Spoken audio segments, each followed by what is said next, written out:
Hello everyone. Good morning, good evening, good afternoon, good night.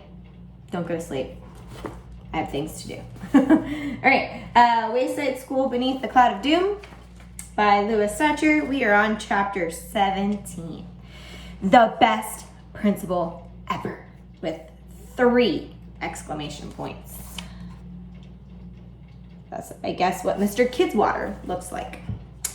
Mrs. Jules went from desk to desk, handing back everyone's history homework. Nice job, Eric, she said to one of the Erics. Well done, Eric, she said to another. You better study the history of cabbage, she told the third Eric. The ultimate test is coming. The third Eric, naturally, was Eric Evans. He thought he knew all about the history of cabbage and felt bad when he saw his homework grade. Then he realized that Mrs. Jules had given him Eric Bacon's paper by mistake. It turned out Eric Bacon had Eric Fry's homework and Eric Fry had his. They switched papers. Mrs. Jules moved on. Nice job, Dee Dee, although your paper smelled somewhat strange. She stopped at Jason's desk and shook her head. I was very disappointed, Jason. Sorry, Jason muttered. He could barely hold up his head. I was up all night reading. He'll never finish his book, Mrs. Jules said Allison. Suddenly, the classroom door swung open and banged against the wall. Everyone turned to see Mr. Kidswater. Good morning, children, he said. They stared at him. He had never been inside their classroom before. Mr. Kidswater loudly cleared his voice. I said, good morning, children. Mrs. Jules hurried to the front of the room. She waved her hands like an orchestra conductor. Good morning, Mr. Kidswater, the children said in unison. The principal smiled. What's all this? He asked, pointing to the 27 plastic containers stacked against the wall. Toenails, said Paul. Also fingernails, added Leslie, so the principal wouldn't think the class was weird. Well, I'm glad to see you're doing important work here, said Mr. Kidswater. Would you like to donate a toenail or maybe a fingernail? Asked Mrs. Jules. Mr. Kidswater curled his fingers as he examined his nails. No, I'm still using mine. Anyway, that's not why I'm here. I'm looking for a student to bang the gong on Friday. I figured I'd start at the top and work my way down until I found someone willing to. Every arm shot up in the air. Calls of pick me, ooh, ooh, could be heard from around the room. Oh, said Mr. Kidswater, I guess it won't take as long as I thought.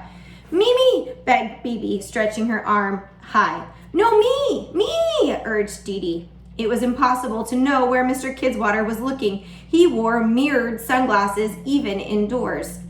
Joy had both hands raised, doubling her chances of being picked. You're the best principal ever, she called out. Mr. Kidswater's head turned. You, he boomed, pointing his finger. Everybody groaned except for the one person he had chosen. Me?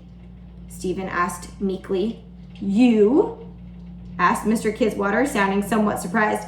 Yes, you, he declared. I chose you, didn't I? And I don't make mistakes. He strode toward Stephen, then placed his big hands on both sides of Stephen's desk and leaned over. Be in my office on Friday at 2 minutes before 3 o'clock, he ordered. You will get one and only one swing of the mallet, so you better not miss. You must hit the very center of the gong at exactly 3 o'clock. Not a second early, not a second late. There are no second chances. Stephen's right leg was shaking. The principal straightened up and headed toward the door. Goodbye, children, he said. He stopped.